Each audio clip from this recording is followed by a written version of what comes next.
Hey guys, this is James here with Team 1 Inch doing another deck profile on my Dragon Rulers. This time I remade it to counter this meta, so we'll counter this meta. So let's get right into it. Most of the things are still the same, but I just made some changes to it for the new meta. So let's get into it. Still the same. The 4 Dragon Rulers. Tuners of the deck. I chose to run Influence Dragon simply because you can make Leo, and it's another dragon for cards, and it's another dragon tuner for cards and continents. This because it's a dark dragon, and it's a tuner, and it's a vanilla for my dragon shrines.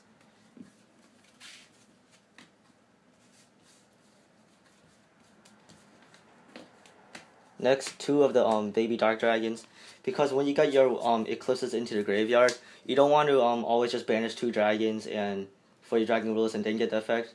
So you would use the Eclipse Wyrens to just banish that one. So you would use these 2 baby black dragons to banish the Eclipse Wyrens only and get your pluses from there. And plus these open up a lot of combos in rank 4s. Next, my Plague Spreader and Malicious. My Plague Spreader and Malicious's. These open up for level 8s, making appeals, and just making cards that people normally won't make, like Exhibido and Strike Bouncer. You will see later in the deck profile. Next, 2 card troopers for the milling engine, plus 2 Lilas for the milling engine, and plus this deck doesn't play MSTs, so you're gonna have to use the Lilas to pop. Next, for the Chaos engine, with the Chaos Dragon engine, 1 Dark Flare. This card is big in this deck because you can send 1 dragon monster from your hand and from your deck. Opens up a lot of combos, and this card is actually really important right now to this deck. Again, because now you can banish the new Shadow spell card and other Shadow monsters, or you just get 1 less name when you're fighting Lightsworns. So it's really good, and it's a dark. 2 Eclipse Wyrens, Searchers when you get milled or get sent to the graveyard. Pulsars for making Red MD and Pulsar loop. Next, Whitestone Legend and 2 Blue Eyes, because I run Trade-ins, and Trade-ins is really good when you have the Blue Eyes, and plus Blue Eyes is a big beater. Next, 1 Grandmole.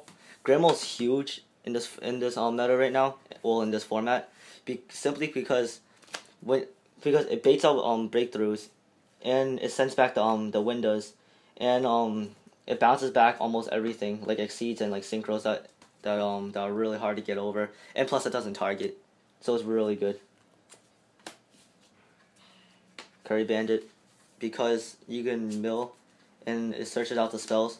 It's one of the best turn 1 starters. I was supposed to run 2 more, but I couldn't find. But right now I can't find anymore. So you can make tweaks with this deck to fit in the other 2. The boss monsters of the deck: Red MD, BLS, and Dad. And next, 3 dragon shrines, because it's like a foolish burial for dragons, and it thins out the deck. And then the actual foolish burial to send all your materials to send your like combo pieces to your grave and then start going off from there. 3 trade-in and 1 card to continents. 3 trade-ins because it's really easy to get the Blue Eyes to the graveyard. So it's like always a +1 when you use this. And this is just to it's just to get some of the tuners in the grave when you can bring them back, and just to draw 2 extra cards.